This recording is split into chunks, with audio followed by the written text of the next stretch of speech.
할렐루야, 성도 여러분 모두 반갑습니다. 5월 17일 수요 3일 예배 하나님께 올려드리십시다. 함께 묵상으로 기도하겠습니다.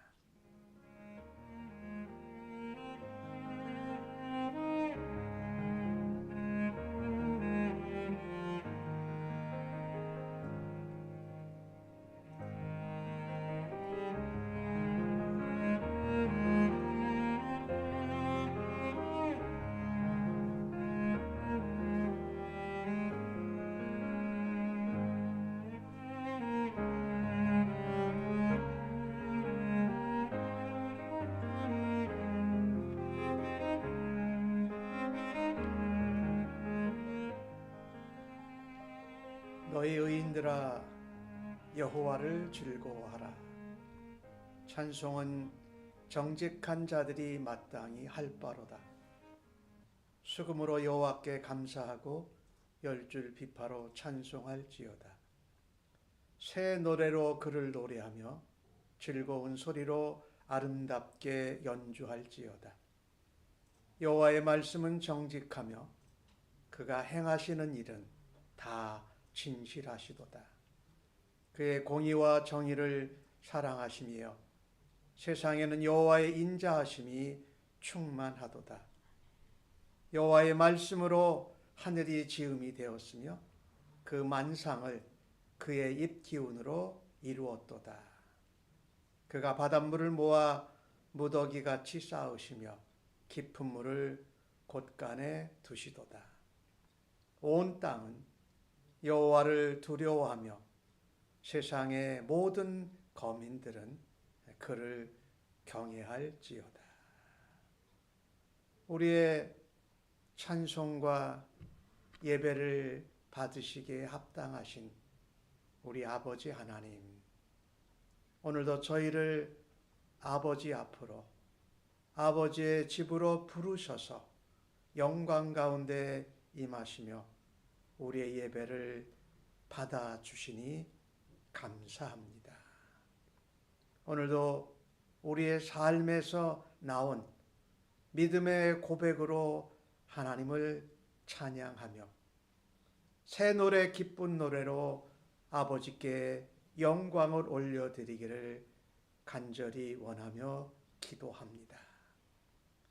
공의와 정의와 사랑과 은혜로 우리를 인도하시는 아버지 하나님, 무엇보다도 저희들에게 날마다 말씀을 먹여주셔서 감사합니다.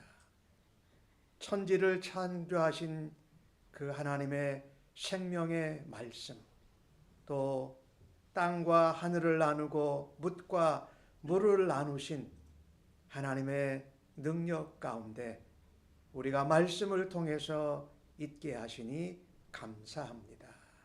오늘도 저희들에게 말씀하여 주실 때에 만군의 하나님, 만주의 주가 되신 아버지 앞에 부족하지만 주의 거룩함과 영광 가운데 거하게 하시니 감사합니다.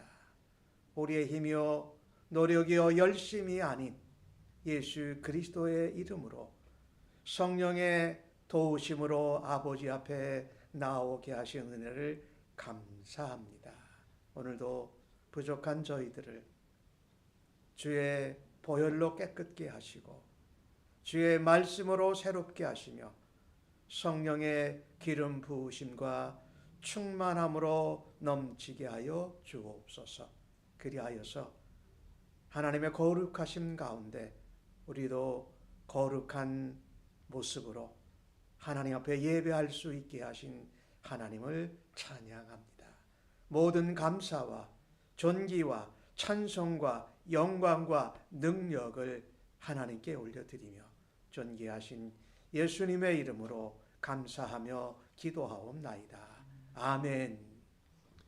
이 시간은 경배와 찬양으로 하나님께 영광 올려드리십시다.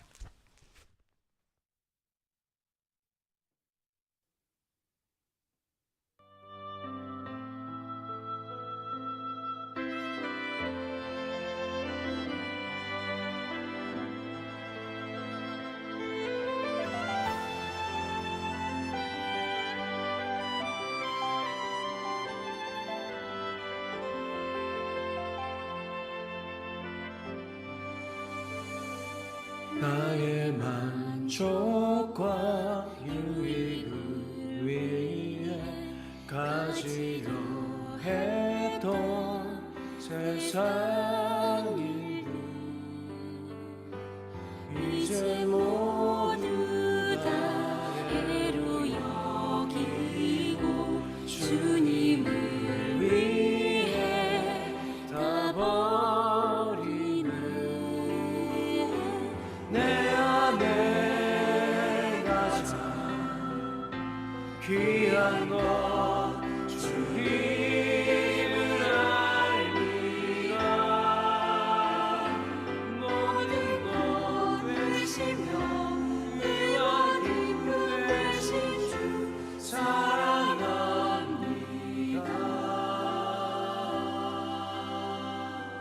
부활의 능력 체험하면서 주의 고난에 동참하고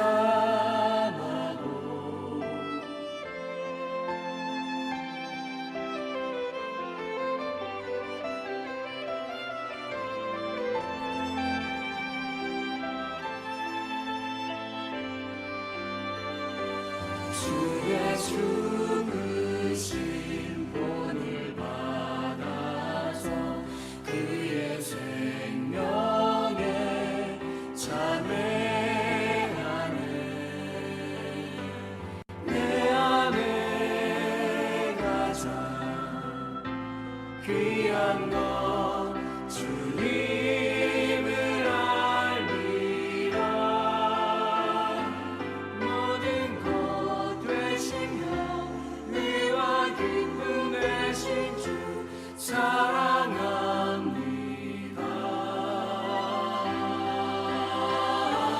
내 안에 가장 귀한 것 주님을 알리라. 모든 것 되시며 의와 기쁨 되신 주 사랑합니다.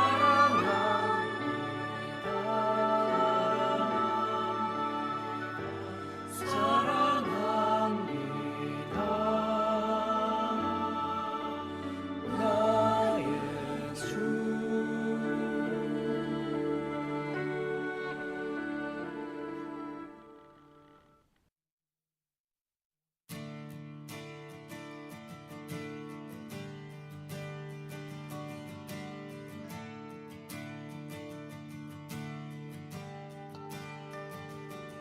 주의 이름 안에서 주의 성소로 가네. 영광스러운 이곳에 우리 기쁘게 왔네. 거룩한 보좌 앞에서 따뜻함을 느끼네. 우리 마음 경배하며 찬양의 제사 드리네.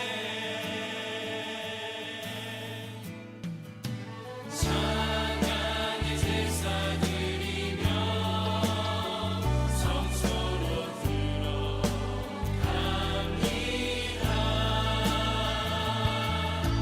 찬양의 제사 드리며 성소로 들어갑니다.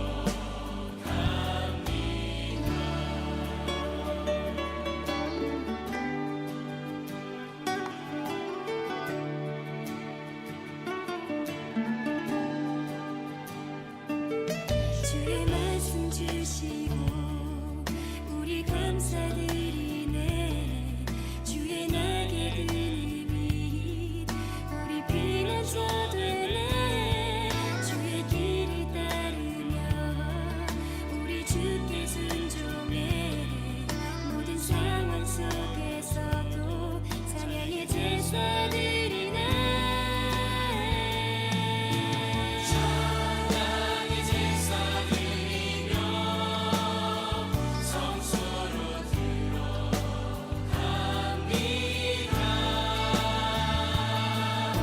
찬양의 제사 드리며 성소로 들어갑니다.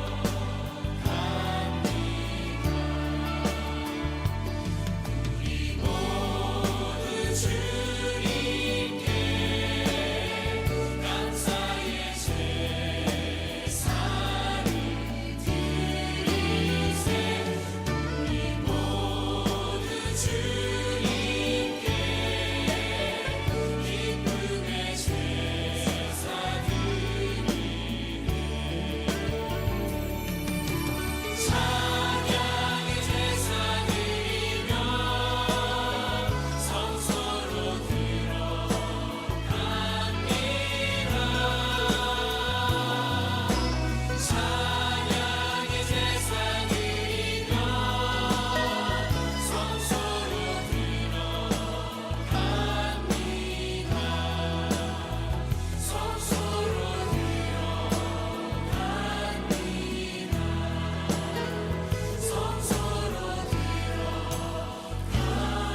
이 저녁에 저희들에게 주시는 하나님의 말씀은 사무엘하 18장 1절로 15절의 말씀입니다. 구약 성경으로 492면에 나오고 있습니다. 자리에서 함께 일어나셔서 날 사랑하심 찬송하시고 하나님 말씀 교독해서 받겠습니다. 날 사랑하심 날 사랑하심 날 사랑하심 성경에 쓰였네. 오늘도 기록된 하나님의 말씀을 읽을 때에 우리 모두에게 하나님의 사랑과 은혜와 생명의 음성이 생생하게 들려지고 새겨지기를 간절히 바랍니다. 이에 다윗이 그와 함께한 백성을 찾아가서 천부장과 백부장을 그들 위에 세우고 다윗이 그의 백성을 내보낼세 3분의 1은 요압의 휘하에 3분의 1은 수르야의 아들 요압의 동생 아비새의 휘하에 넘기고 3분의 1은 가드 사람 이때의 휘하에 넘기고 왕이 백성에게 이르되 나도 반드시 너희와 함께 나가리라 하니 백성들이 이르되 왕은 나가지 마소서. 우리가 도망할지라도 그들은 우리에게 마음을 쓰지 아니할 터이요 우리가 절반이나 죽을지라도 우리에게 마음을 쓰지 아니할 터이라. 왕은 우리 10,000명보다 중하시오니 왕은 성읍에 계시다가 우리를 도우심이 좋으니이다 하니라. 왕이 그들에게 이르되 너희가 좋게 여기는 대로 내가 행하리라 하고 왕 곁에 섬에 문 곁에 왕이 섬에 모든 백성이 100명씩 1000명씩 대를 지어 나가는지라. 왕이 요압과 아비새와 이때에게 명령하여 이르되 나를 위하여 젊은 압살롬을 너그러이 대우하라 하니 왕이 압살롬을 위하여 모든 군지휘관에 명령할 때에 백성들이 다 들으니라.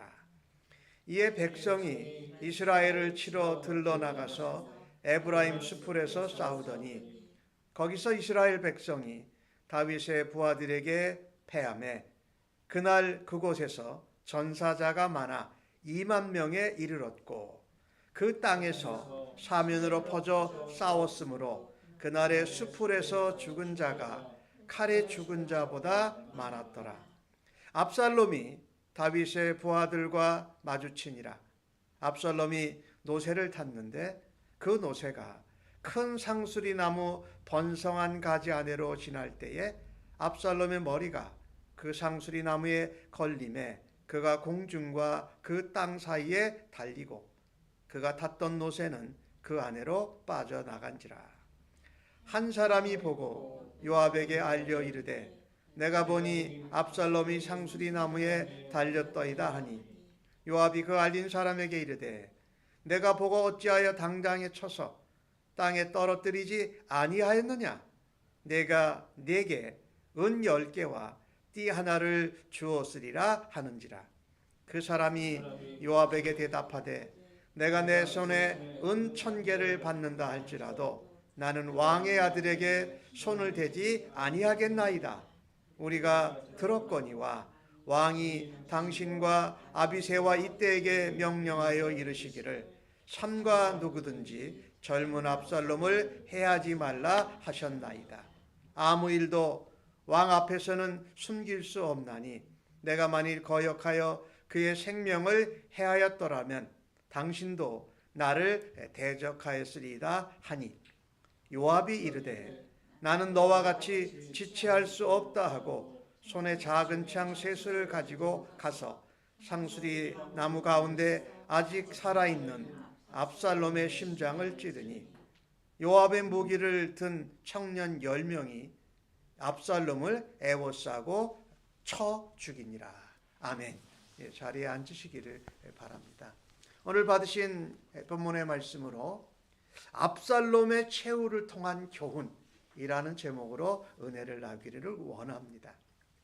우리는 예수를 믿지 않았을 때에도 세계사의 위인들을 통해서 많이 배웁니다. 교훈을 받지요. 특별히 우리가 신앙생활을 하고 나서는 성경에 나오는 믿음의 선진들을 통해서 우리가 하나님께 교훈을 받고 도전도 받습니다. 또 하나님께서 그것을 통해서 우리에게 말씀하시기도 해요.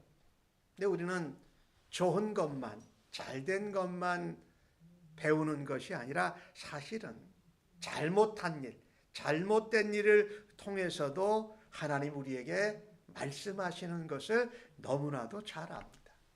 그래서 잘한 것도 닮아야 하고 도전받아야 되겠지만 잘못된 것은 우리가 더더욱 같은 인간으로 잘못할 수 있는 일이기에 우리가 더 마음에 새기고 하나님이 교훈하시는 것을 은혜 가운데 잘 들을 수 있는 복이 있기를 원합니다. 우리가 정말 좋아하고 믿음이 정말 탁월한 다윗, 하나님이 마음에 흡족해하고 기뻐했던 그 다윗을 보면은 많은 일들을 참 잘했어요. 그런데 우리아의 아내 밧세바를 이치한 사건이 다윗에게는 정말 치명적이었고 그의 가정과 자녀들 그리고 나라에까지 엄청난 파장을 일으켰던 것을 우리가 잘 압니다. 그것이 시작이 돼서 암논이 다말을 범하고 암논을 압살롬이 죽이고 그 압살롬이 아버지에게 가진 원망과 복수를 나라를 빼앗고 아버지의 왕위를 차지하려고 하는 모습으로 나타나는 것을 우리가 알지 않습니까? 오늘 압살롬의 최후, 그가 죽는 것을 통해서 하나님 우리에게 말씀하시는 것이 무엇일까? 첫 번째, 저는 오늘 본문을 통해서 압살롬의 최후를 통해서 하나님이 우리에게 말씀하시는 것은 하나님과의 우리와의 관계라는 것입니다. 이 땅의 모든 일들은 하나님과 우리와의 관계에 따라서 이게 잘한 것인지 잘못한 것인지 선한 것인지 악한 것인지 결정난다. 특별히 그 부분에 있어서 저는 오늘 본문을 통해서 하나님과 우리와의 관계가 중요하되 하나님이 계신 곳에 우리가 함께 서 있는 것이 맞다라는 것입니다. 하나님 계신 자리에 우리가 서 있는 자리가 거기여야 된다. 오늘 압살롬을 보면은요, 그가 전쟁에 패해서 상수리 나무에 걸리고 그다음에 압살롬에게 창에 찔리고 나머지 요압의 군사들에 의해서 죽게 되잖아요. 근데 이것이 하나님과의 관계에서 압살롬이 교만했다라는 겁니다. 하나님과의 관계가 전혀 없이 살았고 하나님이 서신 그 자리에 서지 않았다. 다르게 말한다면 하나님의 뜻과 하나님의 섭리와 경륜과는 아랑곳 하지 않고 하나님을 대적했다라는 것이지요. 압살롬이 반란을 일으키자 다윗은 압살롬과 싸움을 하지 않고 바로 피난하고 도망갑니다. 얼마나 초라한 모습입니까? 그런데 놀랍게도 오늘 본문을 보니까 이스라엘 나라를 빼앗고 스스로 왕이 되어서 다윗 왕을 추격했던 압살롬이 더 비참한 최후를 맞는 모습을 보게 됩니다. 오늘 본문에서 이스라엘 백성, 이스라엘을 말하는 것은 압살롬 사이드를 이야기해요. 다윗의 군대는요, 피난하고 도망을 갔으니까 숫자적으로 굉장히 적었습니다. 그리고 압살롬의 군대, 이스라엘의 군대는 수적으로 굉장히 많았습니다. 오늘 다윗은 그 백성들, 그와 함께한 백성들에게 와서 군대를 정비하죠. 백부장, 천부장을 세우고 그 군대를 세 대로 나눠요. 그래서 하나는 요압의 휘하에, 하나는 그 동생 아비새의 휘하에, 또 또 하나는 그 용병 가드 사람인 이때 휘하에 그들을 맡겨서 전쟁을 감당합니다. 근데 그 다윗의 군대가 가장 많아봐야 10,000명. 오늘 3절에 백성들이 또 군사들이 사령관들이 이야기하잖아요. 왕이 살아계셔야 됩니다. 왕은 전쟁에 나오지 마십시오. 왕은 우리 10,000명보다도 중합니다. 그러니까 그 군대가 많아봐야 10,000명이었을 거라는 거예요. 왕은 뒤에 계셔서 성읍에서 우리를 도와주십시오. 이렇게 말합니다. 이때 다윗은요, 오늘 2절 말씀에 그렇게 말하지요. 그렇게 군대를 정비하고 3대로 세대로 나눈 다음에 나도 반드시 너희와 함께 전쟁에 나가리라. 왜 그랬을까요? 다윗은 이렇게 쫓김을 당하고 다윗의 군대들이 이렇게 흩어지게 된, 나라가 이렇게 된 이유가 자신에게 있다라는 것을 압니다. 자기가 범죄하고 잘못해서 이런 일이 생겼다. 그러니 비록 군대를 재정비하고서 나는 뒤로 물러있지 않고 나도 직접 너희와 함께 가서 이 전쟁에 참여하겠다라는 그 솔선수범하는 모습을 보여줍니다. 백성들은, 그 사령관들은, 군대 사령관 아비새 요압, 그 다음에 이때가 말하지요. 왕은 그냥 왕이 이번 전쟁의 타겟이고 목표입니다. 그러니 왕은 나오지 마시고 우리를 뒤에서 도와주십시오라고 하는 것을 보게 됩니다.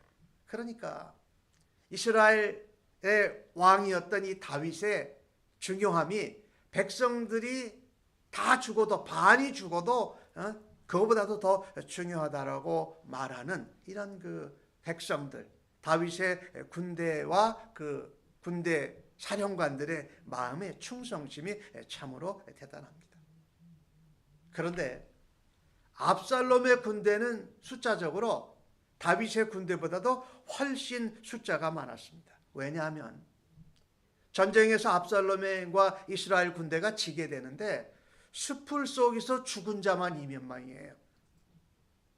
그러니까 다윗의 군대가 통틀어서 10,000명이라 했을 때 적어도 2배 이상, 많으면 3, 4배 됐을 수도 있다라는 것이지요. 이 압살롬을 보면은요, 지금 이스라엘의 이제 왕이 스스로 돼서 이스라엘의 군대를 통솔하고 있고 숫자도 많습니다. 압살롬을 좀 보십시다. 압살롬이 자기 외할아버지 집에서 이스라엘로 예루살렘으로 돌아와서 4년 만에 반란을 일으키지 않습니까? 4년 동안 계획한 거지요. 아주 아무도 모르게. 알잖아요. 아버지에게, 아버지 내가 그 예루살렘으로 돌아오게 하면은 내가 하나님 앞에 약속한 것이 있는데 그 서원을 이루고 헤브론에 가서 하나님께 서원을 완결하고 제사를 드리겠습니다. 15장에 나오는 얘기죠. 그렇게 하면서 이스라엘 모든 지파에게 전령을 동시에 보내질 않습니까? 그리고 왕이 된 것을 자기가 스스로 선포합니다. 얼마나 계략을 잘 짰냐면요, 머리가 좋다라는 거지요. 아주 지혜롭다기보다는 아주 간교한 거지요. 200명의 다윗 왕의 신하를 초청하잖아요. 그때 그것을 선포하니까 200명의 초청된 다윗 왕의 신하들도 꼼짝 못하고 압살롬이 왕이 되는 거에 그냥 연관이 되어진 것을 해가지고 그들이 이러지도 못하고 저러지도 못하고 거기서 아니라고 했다간 죽을 판이 되니까 꼼짝 못하게 만들었던 거죠. 그리고 다윗 왕의 모사였던 아히도벨을 또 초청하지 않습니까? 그러니 압살롬에게 백성들이 자꾸 모여들도록 그렇게 계획을 짤 정도로 똑똑했습니다. 압살롬이 그 전에는 어떻게 다녔습니까? 늘 다닐 때 호위병을 50명을 데리고 다녔어요. 말을 타고 노새를 타고 다니면서 성문 앞에서 다윗 왕의 백성들의 마음을 훔쳤잖아요. 내가 상소하러 가냐? 아, 네 말이 옳고 바르다. 그런데 아직 왕이 재판관을 세우지 않았다. 나를 재판관으로 세우면 내가 너에게 정의를 베풀어 주리라. 그렇게 하면서 마음을 이렇게 빼앗아 간 거죠. 그 사람이 자기에게 좋게 이야기하고 호의를 베푸니까 감사를 표현하려고 절을 하려고 하면 절을 못하게 하고, 압살롬이 먼저 손을 내밀어서 붙잡고 입맞춤을 함으로써 백성들의 마음을 모두 훔쳐갔어요. 그런데 전쟁의 결과는 어땠습니까? 압살롬과 이스라엘군의 대패입니다. 숲속에서 죽은 자만 2만 명이라고 오늘 본문 성경이 기록하지요. 압살롬은 다윗과 다윗의 군사들보다 훨씬 숫자가 많았습니다. 모든 상황과 환경이 압살롬과 이스라엘 군대에 유리했습니다. 추격하고 쫓아가는 입장이었고 숫자도 많았고, 지금까지 압살롬이 계획한 대로 모두 다 이루어졌습니다. 암논도 죽이고 또 4년 동안 준비한 이 모든 것이 그냥 일사천리로 하나도 실패 없이 진행이 되었다라는 겁니다. 그러니 다윗 왕과 그 군대보다도 훨씬 숫자적으로 많은 군사를 가지고 간 압살롬은 숫자만 믿고 그 뒤에는 별로 작전을 세우지를 않습니다. 그냥 많은 군대로 다윗 왕의 군대와 이제 싸움을 하게 되죠. 근데 다윗 왕의 군대는 숫자가 적었어요. 그러니까 전면전으로 싸우게 되면 승리할 수 없으니까 오늘 여기 본문 가운데 나오는데 에브라임 숲을 속에서 말하자면 게릴라전을 한 거예요. 그리고 1대1로 싸우는 게 아니라 군대를 3대로 나눠서 싸워가지고 압살롬이 대패를 했습니다. 압살롬이 이제 도망가는 처지가 돼버린 것이지요. 이 압살롬과 다윗 왕의 군대와의 전쟁을 보면 이 전쟁에 하나님이 간섭하시고 하나님이 개입하셨다라는 분명한 증거를 알게 됩니다.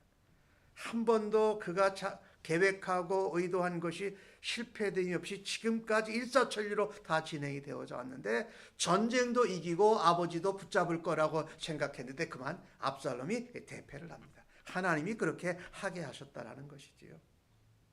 압살롬이 전쟁에 패하는 것은 이미 전쟁 시작하기 전에 예정되어져 있었습니다. 언제부터? 그가 아히도벨의 전략을 받아들이지 않고 다윗 왕이 보낸 후세의 전략, 지연작전을 쓰는 것을 받아들일 때부터 이미 압살롬의 이 전쟁에서 패하는 것은 하나님의 예정하심이었다. 하나님이 계획하심이었다라는 거예요. 이미 하나님이 작정하셨어요. 압살롬을 죽이기로. 게다가 압살롬의 상황을 보십시다. 왕은 하나님이 택하시고 하나님이 부르셔요. 근데 압살롬의 경우는 어땠습니까? 스스로 왕이 되기를 마음 먹고 스스로 왕이 되었다라는 거예요. 이 얘기는 뭐냐면 자신 스스로가 왕이 되겠다고 하는 것은 내가 하나님이다라는 표현과 똑같은 표현이에요. 하나님이 왕을 세우시고 택하는 것이 아니라 내가 원하면 왕이 된다라고 하면서 하나님의 자리에 앉아버린 것이죠. 하나님을 대적한 것이죠. 이 압살롬의 교만이 이 하나님과는 전혀 관계없는 삶을 살았던 것을 보게 됩니다. 그래서 그는 전쟁에 패할 수밖에 없다. 잠깐 암논 얘기로 돌아간다면 원수를 갚는 것이 우리에게 있지 않고 하나님께 있잖아요. 근데 압살롬은 스스로 그것을 2년 동안 가슴에 품고 원망하고 칼을 간 후에 그냥 암논을 죽여버립니다. 내가 누구든지 죽일 수 있다. 원수 갚는. 내가 하나님 대신에 내가 왕이 될 수도 있고. 오늘 압살롬의 이 교만을 보면은요, 하나님과의 관계가 전혀 없이 사는 모습을 보게 된다. 전쟁이 하나님께 속했는데 전쟁이 내게 속해서 내가 수많은 군사들을 가지고 있고 아버지 다윗 왕과 그의 군대들은 쫓겨가고 있으니까 이 전쟁은 내 거다라고 하면서 갔다가 에브라임 숲을 속에서 정말 게릴라전, 그 용병술에 능한 요압, 아비새, 또 이때라는 그 다윗의 군대 사령관들을 통해서 혼이 나는 것입니다. 겸손함이 전혀 없습니다. 교만하게만 하다라는 것이죠. 원수를 갚고 전쟁을 이기고 스스로 왕이 되는데 조건만 갖추면 된다. 사람들 마음을 훔치고 또 사람들을 속여서 꼼짝 못하게 하고 그것을 일시에 해버리면 아무도 어떻게 저항 못할 거라는 그런 생각을 압살롬은 가지고 있던 것이죠. 여러분, 오늘 이 압살롬을 보면서 우리가 여러 가지 조건만 잘 갖추면, 계획만 잘 세우면, 사람들을 꼼짝 못하게 하고 내가 이렇게 올가매면 반드시 성공합니까? 그렇지 않다라는 거죠. 조건만 완전하면 우리의 삶이 안전할까요? 결코 그렇지 않지. 오늘 압살롬의 경우를 보면 조건을 아무리 잘 갖춰도, 계획이 아무리 잘 이루어져도 압살롬의 최후를 보면 성경이 그렇지 않다고 말씀합니다. 압살롬을 보면 하나님께 교만한 것, 그가 하나님의 자리에 앉고 하나님을 대적한 것이 하나님과의 관계에 문제가 있다는 것입니다. 이게 우리가 압살롬을 통해서 하나님이 말씀하고 우리에게 도전하시는 내용입니다. 조건을 잘 갖추고 일이 계획대로 잘 되고 지혜로울 만큼 아주 간교한 계략을 짜서 사람들을 꼼짝 못하게 하면 뭐든지 다 잘 될 수 있다라고 생각하는 압살롬이 문제였다라는 것입니다. 내가 주인이 아니고 하나님이 주인이었어요. 그래서 내가 종으로 그 주인의 자리에, 왕의 자리에 앉지 말아야 되는데 그렇게 앉고 지금 압살롬은 모든 일을 시행을 한 것입니다. 내가 왕이 아니라 하나님이 세워주시는 왕이기에 내가 하나님께 겸손해야 되는데 내가 스스로 왕이 되니 하나님 앞에도 겸손하지 않습니다. 내가 하나님이 계신 쪽에, 그쪽에 가서 자리에 서야 되는데 그쪽에 서지 않고 하나님과 반대돼서 그 반대된 자리에 서서 살아가고 있는 이 압살롬의 모습을 보게 됩니다. 오늘 이 압살롬의 교만함을 보면서 하나님과 관계없이 사는 삶을 볼 때에 우리는 하나님 뜻과 그분의 섭리에 겸손히 순종하는 길이 승리의 길이요 성공의 길인 줄로 믿습니다. 압살롬을 통해서 우리가 배워야 된다. 하나님과의 관계가 다른 어떤 조건보다도 가장 먼저 이루어져야 되고 그것이 키다라는 것을 우리가 압살롬의 최후의 비참한 최후를 통해서 우리도 우리의 삶에서 그 하나님과의 관계를 무엇보다도 가장 앞세울 수 있는 은혜와 믿음의 사람들로 살아가시기를 간절히 바랍니다. 오늘 두 번째로 압살롬의 비참한 최후를 통해서 우리에게 말씀하는 것 하나가 뭐냐면요, 내가 자랑하는 인생의 자랑거리가 내 생명을 뺏어간다는 것. 이 압살롬의 경우를 보면 오늘 주신 말씀에도 나오고 사무엘하 15장에도 나오는데 그는 늘 노새나 말을 타고 다녔어요. 그게 이제 왕족의 표시이기도 하지요. 그 다음에 오늘도 도망가는데 노새를 타고 가다가 상수리 나무에 그의 머리털에 걸려서 이러지도 저러지도 못하고 대롱대롱 매달려 있었던 것이죠. 그는 머리털에 숱이 많았습니다. 그리고 머리털이 빨리 자랐어요. 우리가 성경에 나온 내용을 보면 1년에 머리털을 이제 깎아서 정리해서 나오는 돈이 200세겔이 될 정도로 머리털이 많고 빨리 자라고 멋있었다라는 것이죠. 아까도 말씀을 드렸습니다마는 뛰어난 술수로, 지혜로 백성들의 마음을 훔치고 모두 자기에게 돌리도록 하는데 수완과 머리가 대단히 좋았습니다. 외모도 준수했습니다. 머리털도 풍성하고 아름다웠습니다. 그거는 노새 타고 다니는 것, 그 다음에 그의 머리털이 아름다운 것을 자랑으로 내세우고 살았던 사람입니다. 그런데 전쟁에 임할 때 한번 생각을 해보십시오.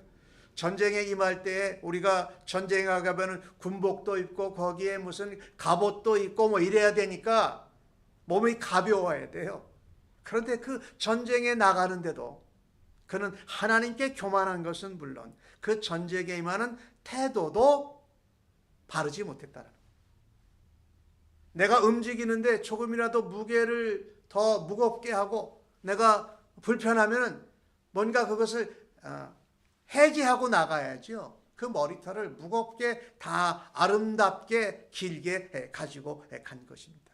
말하자면 전쟁에 다 나가는데 내가 자랑할 거는 하나도 놓지 않고 갔다. 노새 타고 도망가고 그 다음에 머리털을 자르지 않고 전쟁했다. 그는 압살롬은 그것은 포기할 수 없는 그만의 자랑거리였습니다. 그런데 그것 때문에 그 아름답고 숱이 많고 멋있는 그 긴 머리털 때문에 나무에 걸려서 결국에는 비참한 죽음을 맞게 되는 것입니다. 우리가 하나님의 백성으로 믿음의 사람으로 살아갈 때에 인간적인 조건 뭐 여러 가지가 있죠. 학력, 또 실력, 배경, 뭐 체력, 기타 명예, 다른 권세, 뭐 이런 것들을 자랑거리로 삼고 우리의 신앙생활, 영적인 싸움 가운데 그런 것을 내려놓지 않고 주렁주렁 잘고 나갔다가는 어디에 걸릴지 모른다라는 거예요.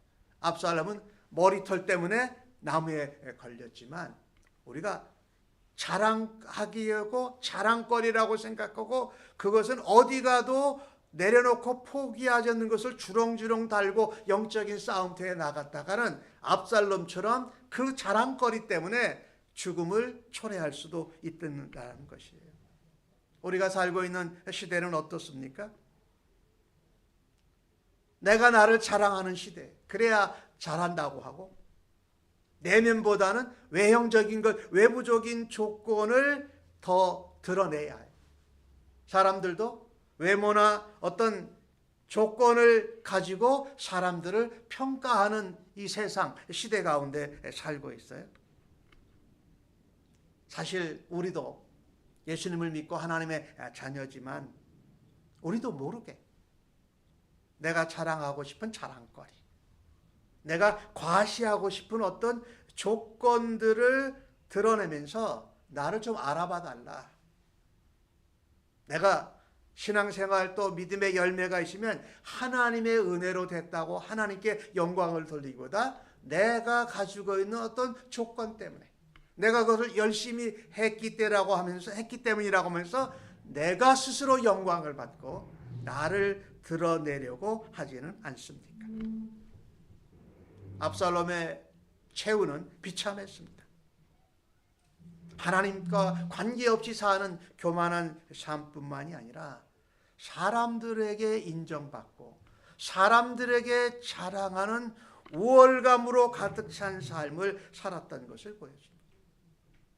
하나님과 관계없이 교만하게 사는 것이 얼마나 허망한 것인가를 오늘 압살롬을 통해서 우리에게 보여주고 있습니다. 우리가 자랑할 거리들이 너무 많다면 그것은 하나님 앞에, 예수님 앞에 내려놓아야 할 것들이에요. 우리가 가지고 있는 조건, 외모, 배경, 실력, 어떤 모든 것들은 하나님의 은혜와 예수님 앞에서는 아무런 소용이 없기 때문에 그렇잖아요. 우리가 거저 믿음으로 말미암아 은혜를 받았고 사랑을 받았는데 하나님이 주시는 은혜와 사랑 가운데 우리가 조건이나 배경이나 실력이나 어떤 자랑거리를 거기다 조금 더 했다고 하나님의 은혜와 사랑이 더 무거워지나요? 아니죠. 우리는 뭐 하나님의 은혜와 사랑에 비하면 아무것도 아닌 우리의 실력이나 능력이나 우리의 자랑거리에 따름이라는 거죠. 오늘 이 본문 말씀을 보면서 압살롬을 통해서 우리에게 참 하나님이 도전하시는 것이 있다. 하나님 앞에 교만하지 마라. 내 자랑거리가 너의 목숨을 앗아갈 수도 있다. 압살롬의 경우는 그랬으니까요. 예수님은 마태복음 11장 29절에 우리에게 말씀하지요. 나는 마음이 온유하고 겸손하니. 이 압살롬의 모습을 보면은요, 원수나 아버지에 대한 원망과 불만을 마음에 품고 칼을 갈고 그 다음에 온유한 모습이 전혀 없어요. 다 자기가 해결하겠다는 거죠. 그리고 하나님 앞에 교만합니다. 예수님은 겸손하라고 그랬어요. 나의 멍에를 베고 내게 배우라. 그리하면 너희 마음이 쉼을 얻으리라. 오늘 이 압살롬의 비참한 최후를 보면서 우리는 우리의 자랑거리, 내가 주인이 되고 왕이 되고 하나님의 자리에 앉고자 하는 하나님과 관계없는 삶 가운데 예수님의 멍에를 메야 되겠구나.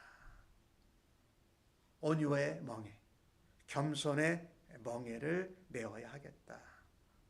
그리고 압살롬의 경우를 보면 하나님께 인정을 받기보다, 왜? 하나님과 관계가 없이 살기 때문에 그가 가지고 있는 자랑거리, 외적인 조건들을 사람들이 인정해주고 평가하는 대로 그냥 직진해서 나아간 모습을 볼 수 있다는 것입니다.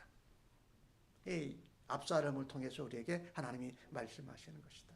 오늘 마지막으로 하나를 살펴보고 싶은 것은 이런 압살롬에 대한 다윗의 마음, 다윗의 사랑을 좀 이야기를 나누고 싶어요. 오늘 5절 말씀 가운데 다윗은 이 요압과 아비새와 이때를 보내면서 그렇게 명령을 하죠. 나를 위하여, 나 다윗을 위하여 젊은 압살롬을 너그러이 우대하라. 그렇게 말을 하잖아요. 그리고 뒤에 그 요압의 군사가 요압에게 말할 때도 누구든지 젊은 압살롬을 해하지 말라고 했다라는 말을 하잖아요. 다윗은요, 이 요압과 그 아비새와 이때를 보내면서 전쟁에 승리할 것을 확신한 것으로 보여집니다. 그가 자기의 군대가, 다윗의 군대가 압살롬과 이스라엘 군대를 이기고 압살롬을 잡게 될 거라고 확신했어요. 그래서 뭐라고 말합니까? 선대해라, 너그러이 우대해라, 죽이지 말고 데려와라. 참 다윗의 마음을 생각해 볼 때, 다윗이 물론 암논도 꾸지람만 않고 암논을 죽이는 압살롬도 아무런 처벌도 안 했는데, 이번에 나라를 삼키고 왕위를 앗아간 압살롬을 붙잡아서 뭔가 하나님 앞에 하려고 하는 마음이 있었을 것 같아요. 그리고 또 아버지의 마음으로, 아들이 아버지를 공격하고 아버지의 나라와 왕위를 빼앗았다 그래가지고 아버지가 그 아들을 죽여버리면 이 다윗 왕가가 하나님 앞에, 또 백성들 앞에 어떤 모습이 될까 하는 그런 생각이 다윗에게 있었을 것 같아요. 그래서 죽이지 말고 데려오라 라고 했을 것이라고 저는 생각이 돼요. 그런데 그 압살롬을 요압이 죽여버립니다.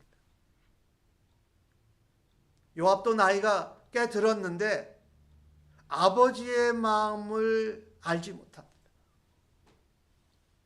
그 압살롬을 왜 봤을 때 죽이지 않았느냐라고 하는 그 병사에게, 너가 만약에 죽였다면 내가 군인들이 무장한 띠도 주고 너에게 은도 주고 이랬을 거다. 근데 이 요압에게 그 병사가 말하지 않았습니까? 왕이 이렇게 명령하지 않았습니까? 젊은 압살롬을 죽이지 말라고 하지 않았습니까? 나는 왕의 아들을 죽일 수가 없습니다. 이 한 병사도 순종하는데 요압은 그 압살롬을 죽여버립니다. 여러분 생각해 보세요. 이 압살롬을 데려오고자 한 사람이 누구였어요? 요압이었어요. 다윗에게 압력같이럼 넣으면서 압살롬을 데리고자 한 사람이 요압이었는데, 그가 압살롬을, 다윗 왕의 명령을 그냥 무시하고 죽여버리지 않습니까? 요압이 압살롬을 붙잡아가면 국가적인 위기와 재앙이 생길까 봐 염려했을까요? 아니에요. 그는 다윗 왕에게 충성하는 것 같으면서 자기의 욕심을 채우고 자기의 계산을 따라서 다윗 왕의 명령도 불복했던 사람. 요압은 누굽니까? 북쪽 사울 왕의 군대 사령관이었던 아브넬과 다윗 왕이 만나고 나서 그 아브넬을 죽여버립니다. 왜 죽였을까요? 통일된 이스라엘 나라에서 자기가 군사령관이 돼야 되는데 아브넬이 될 것이 뻔했기 때문에. 그리고 압살롬을 너그러이 대하고 포로로 데려오라는 다윗 왕의 아버지의 마음. 그가 범죄했지만 그 압살롬을 어떻게 하지 못했던 그것을 다시 할 수 있는 기회를 요압이 빼앗아 버린 거예요. 사실은요. 물론 하나님은 그 요압을 통해서 압살롬이 심판을 받게 하셨지만 오늘 이 본문을 보면서 이 다윗이 참 이렇게 죄를 범한 가운데에도 우리가 참 함께 마음을 하고 배울 수 있는 부분이 있구나. 그 압살롬을 뭐라고 말합니까? 젊은 압살롬. 예전 성경에는 어린 압살롬이라고 되어 있어요. 철없는 아들이다. 그러니 데려와서 포로로 잡아와서 하나님 앞에 어떤 변화를 가져갈 수 있는 생각도 있었을 것 같고, 다윗의 입장에서는 스스로 왕이 되고자 반역을 한 아들까지, 압살롬까지도 끝까지 포기하지 않고 아끼고 품는 이 다윗의 모습을 보면서 참으로 하나님과의 관계, 또 자랑스러워하는 것을 내려놓았구나라는 모습을 다윗에게는 발견하게 됩니다. 아버지 다윗의 사랑에도 불구하고 압살롬은 비참하게 생을 마감합니다. 이것을 보면서 아버지 다윗이 그렇게 압살롬을 사랑했는데도 인간의 사랑에는 한계가 있다라는 거예요. 하나님의 사랑은 마치 압살롬과 같을 수 있는 우리들을 능히 구원하시고 우리를 자녀 삼아주시는 사랑이라는 거죠. 우리는 이렇듯 다윗이 압살롬을 사랑한 것보다도 더 엄청난 사랑, 독생자를 우리를 위해서 보내주시기까지 하신 하나님의 사랑을 받은 사람들이, 죄인들을 위해서 아들의 생명까지 내어주신 하나님 아버지, 그 아버지의 사랑과 은혜가 변함없이 지금도 우리에게 부어지고 있음을 믿습니다. 그래서 우리는 다시 한번 하나님 앞에 결단하십니다. 하나님 아버지와의 관계, 하나님 아버지가 서신 그 자리에 내가 서게 하여 주옵소서. 내가 자랑으로, 내가 사람들에게 인정받고 평가받고서 좋아하는 그것들을 하나님 앞에서, 예수님 앞에서 내려놓을 수 있는 은혜가 있기를 간절히 바랍니다.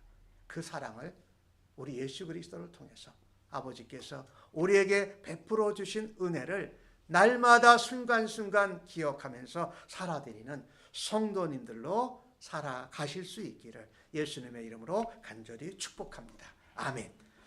오늘 받으신 말씀을 생각하시면서 찬송 328장 부르시고 우리 함께 중보기도 하겠습니다.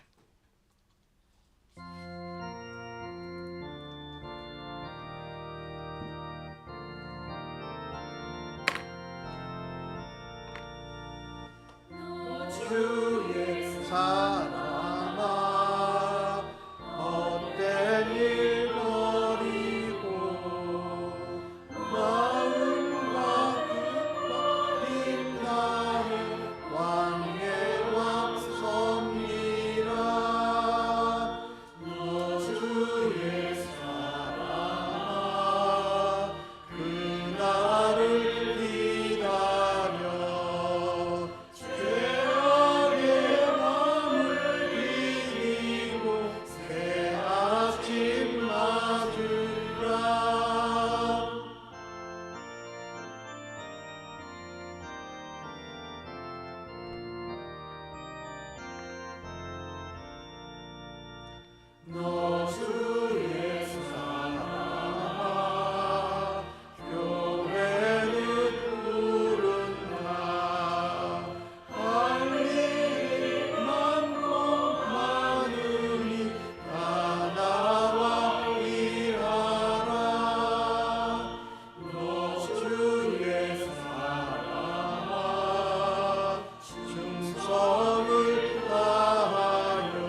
선 기도로 함께 기도하십니다. 먼저 오늘 예배를 받으시고 우리에게 또 은혜와 생명의 말씀을 주신 하나님 앞에 감사하십시다.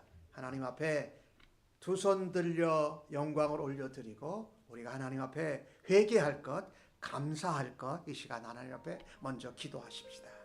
아버지, 압살롬과 같은 하나님과 관계없이 살았던 저희들이었습니다. 내 자랑거리가 나를 사망으로 멸망으로 이끄는 것을 압살롬을 통해서 보았습니다. 교만은 패망의 선봉이고 넘어짐의 앞자기인 것을 다시 한번 하나님 말씀하여 주시니 감사합니다. 내가 하나님의 자리에 서고 하나님과 관계없이 살려고 할 때마다 그 마지막은 심판이요 징계요 멸망인 것을 늘 기억하며 하나님과의 관계를 하여 주옵소서. 내가 잘하고 내가 드러내고 사람들에게 인정받고 평가받고 칭찬받는 것이 있으면 하나님을 잊어버리고 하나님 우리의 어리석음과 교만함과 부족함을 주 앞에 다시 한번 회개하며 용서를 하나님 그때마다 주님 주신 말씀이 기억나게 하여 주시기를 기도합니다. 하나님 앞에 감사하고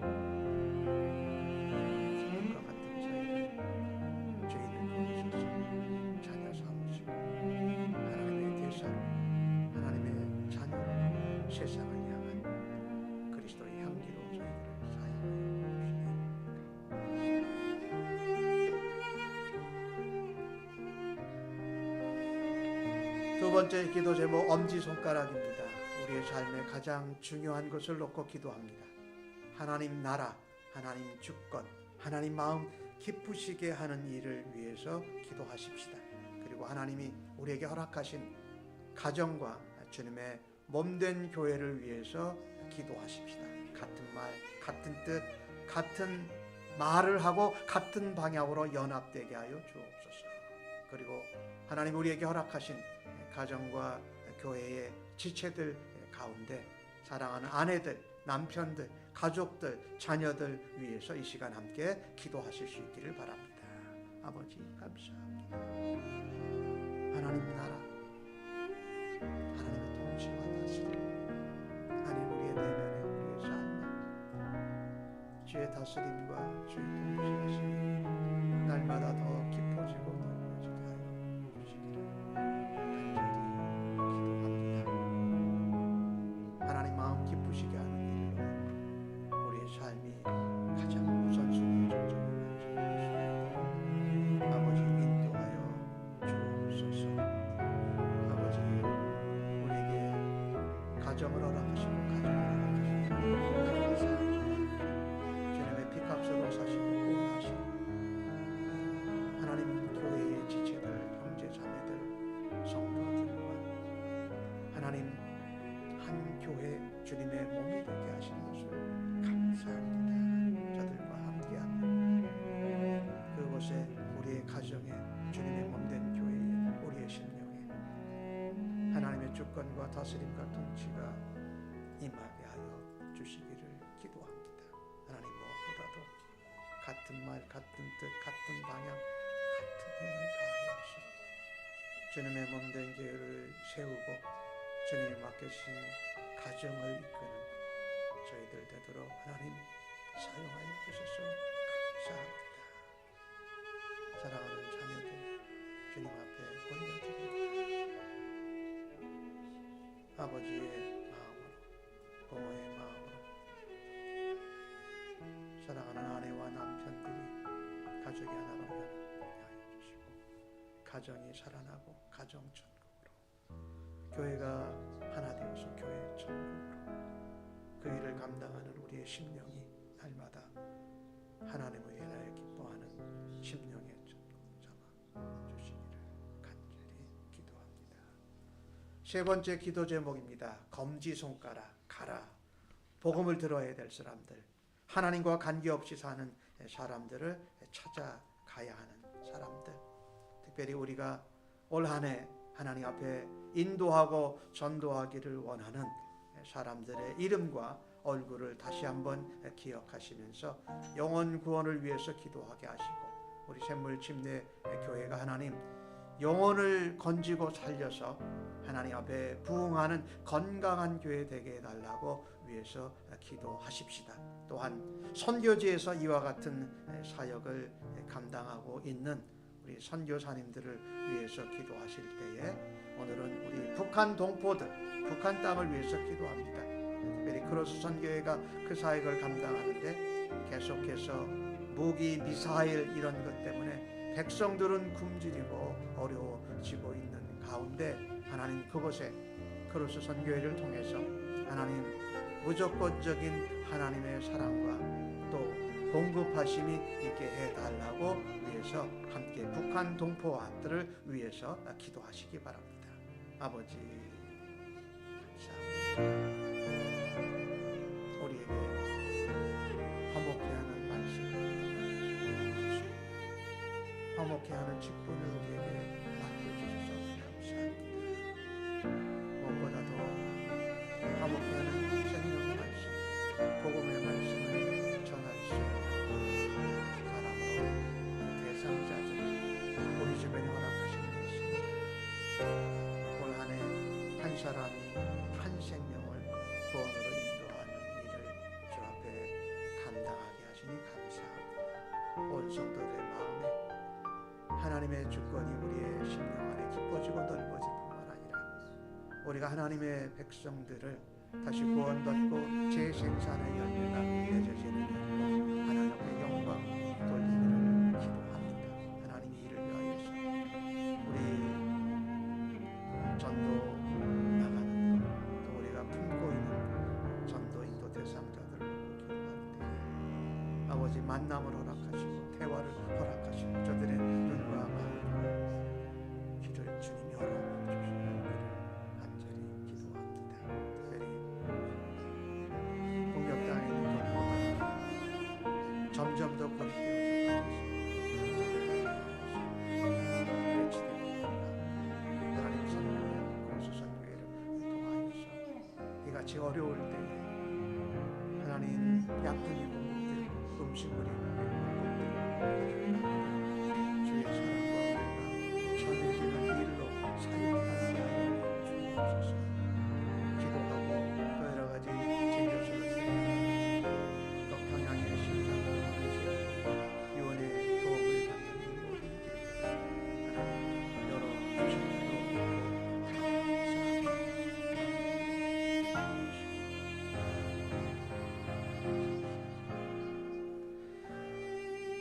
네 번째 기도 제목입니다. 가운데 손가락 중지, 나라와 또 교회의 지도자들을 위해서 기도합니다. 지도자들이 오늘 말씀을 주신 것처럼 다윗처럼 하나님 앞에 겸손하고 백성들을 사랑하고 하나님 앞에 의로운 백성들을 세워가는 지도자들 되게 해달라고 우리 조국 대한민국의 대통령과 정부 장관들과 국회의원들, 공무원들을 위해서 기도하십시다. 우리가 살고 있는 이곳 미국 땅의 바이든 대통령과 상하의원들, 주지사들, 공무원들 위해서 기도하시고 교회에 세워지신 교역자들, 또 평신도 사역 담당자들, 온 교회 성도들이 하나님 앞에 충만하게 해달라고 함께 기도하시면 좋겠습니다. 아버지 감사합니다. 오늘도 부족한 저희들을 부르셔서 하나님 나라의 대통령과 지도자들, 정부 장관들, 섬기는 공무원들을 위해서 기도합니다. 하나님 저들을 지도자로 그 자리에 세워주셨사오니 바르게 또 주님 기쁘시게 사역을 감당할 수 있는 일꾼들 되도록 기도합니다. 공평과 정의가 없는 곳에서 하나님의 공의와 정의를 주시고 부족한 곳에서는 하나님의 채우심의 은혜가 임재하시고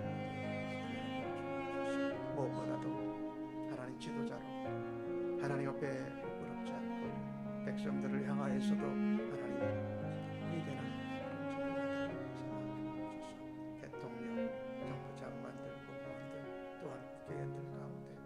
먼저 예수 믿은 우리 그리스도인들을 통하여서 하나님 저를 주옵소서. 지도자들이 하나님 지혜가 넘치게 하시고 믿는 자나 믿지 않는 자나 하나님이 주권자이시오 왕이시니 그 다스림 앞에 순종할 수 있도록 하나님 간섭하여 주시옵소서. 우리가 살고 있는 미국 땅에 정말 안타까운 일들이 많이 벌어지는 가운데 있습니다. 대통령이 온 세계의 나라 가운데에서 의로운 지도자 되게 하시고 의로운 나라로 의로운 백성으로 살게 하옵소서.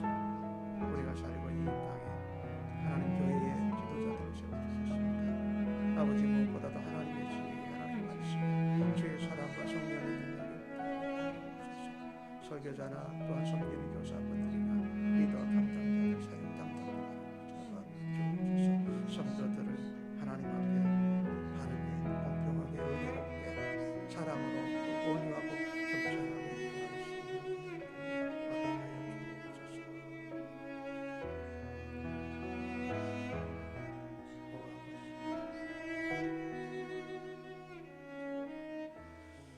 다섯 번째 기도 제목입니다. 약한 사람들을 위해서 기도합니다. 특별히 우리 교회의 연로하신 어르신들 위해서 기도하시고 몸과 마음과 영혼이 회복한 성도님들을 기억하시고 기도하십시다.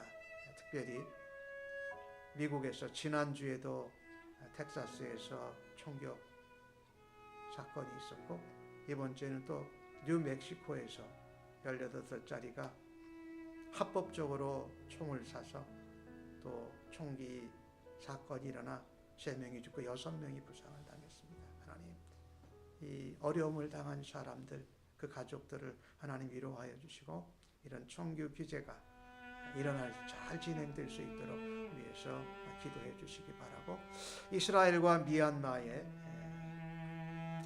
태풍이 와서 또 홍수의 어려움을 겪고 있습니다. 하나님께 회복을 위해서 기도해 주시기를 바라고, 우리 약한 자들 기도할 때 우리가 악한 자들에게 핍박을 받는 그 사람들을 위해 기도할 때에 특별히 푸틴, 시진핑, 북한의 김정은, 기타 약한 자들을 더 어렵게 하는 그 지도자들을 하나님 앞에 함께 기도해 주시기 바랍니다.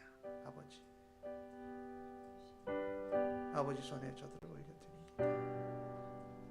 악한 마음, 남의 것을 빼앗고 자기의 기쁨을 누리려고 하는 그 계획을 하나님께 들어주시옵소서. 우크라이나가 또한 중국이 있는 이 아시아 지역에 있는 많은 나라들, 북한과 관련된 인근의 국가들이 전 세계가 미사일과 또 핵폭탄의 문제를 가지고 위협하는 것, 저들에게 아버지 마음을 주님 바꾸어 주옵소서. 하나님의 강건하신 목자를 주시고 저들의 그런 지도력 때문에 어려움을 당하는 북한의 전쟁을 계속해서 해야 되는 러시아의 인사들, 백성들, 그 일에 호도되고 있는 중국의 많은 연로하신 어르신들, 연약하고 힘들고 아파하십니다. 아버지 주님 앞에 나오지 은혜 주시옵소서. 무릎을 굳세게 하여 주시고 감당할 수 있는 은혜를 부어 주옵소서. 아버지, 우리 애진 성도님, 목사님, 그리고 어려움을 겪는 우리 개별 성도님, 마음에 연약하고 때로는 열심히 나지 않고 다른 것들에 묶여서 저를 아버지 올려드립니다. 끌어주시옵소서. 아버지 풀어주시옵소서. 아버지 복귀하여 주옵소서. 주님의 권능의 손으로 붙잡아 일으켜 주옵소서. 주의 보혈을 드시고 성령의 기름을 부으시며 중간함으로 아버지를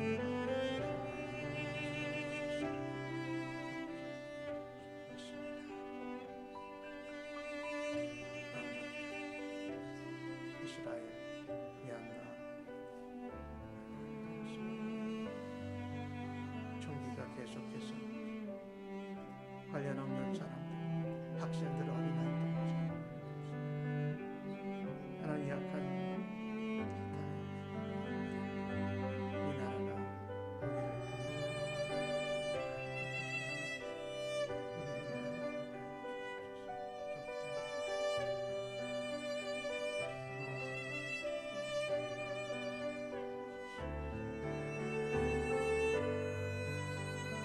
여섯 번째 마지막 기독 제목입니다. 소지, 작은 자들을 위해서 기도하십시다. 부족하지만 하나님 앞에 겸손하게 작은 자로 섬기는 일꾼들을 위해서 기도하시고, 여러분의 가족 등의 친지 중에 또 작은 자로 섬기기를 원하는 분들을 위해서 기도하시고, 특별히 우리 작은 자들 이야기할 때에 우리 교회에 어린 유년주일학교 청소년들, 청녀들, 이 작은 자들이 하나님 새롭게 부흥의 역사가 있게 해달라고 위해서 기도하시고, 그 일을 위해서 수고하는 선생님들을 위해서도 함께 기도해 주시고, 여러분이 기도해야 될 분들 이 시간 자유롭게 기도하십시다. 하나님 감사합니다. 작은 자로 겸손하게 주 앞에 살아드리는 내가 되게 하여 주시기를 기도합니다. 오늘도 하나님 없이 살고 교만하고 자랑거리를 드러내며 살았던 압살롬의 비참한 죄를 주님 보았습니다. 사랑하는 가족들이, 또 자녀들이, 친구들이, 친척들이 아버지 앞에 작은 자로, 겸손한 자로 아버지 세워주실 줄 믿고 감사합니다. 어린아이들, 청소년들, 청년들, 어리고 젊은 층들이 아직 부족한 가운데 있습니다. 저들이 또한 하나님 앞에 작은 자로, 어린아이 같지 않은 하나님 나라에 들어갈 수 없다고 말씀하신 어린 신병들 하나님 보내주시옵소서. 왜 하나님 역사하고 계시고 이 일들을 위하여 수고하는 우리 선생님들, 한국학교 선생님들, 저들의 마음 가운데 작고 겸손한 자로 하나님 섬기고 사랑하고 도우는 아름다운 열매가 있게 하여 주실 줄로 믿습니다. 아버지 또한 인재를 위합니다. 우리 샌브루노 제7교회 동역사에 가면서 이 땅에 작은 자로 섬기는 자들로 인하여서 예수님이 선포되고 예수님의 향기가 이 샌브루노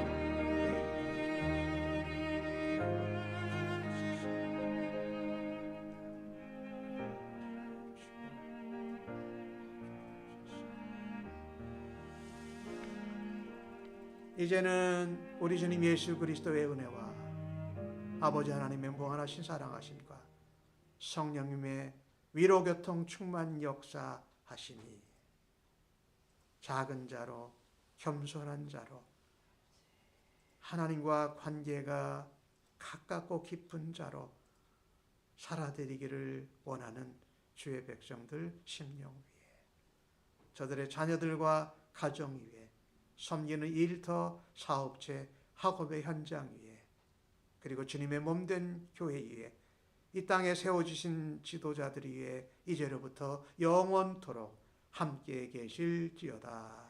아멘.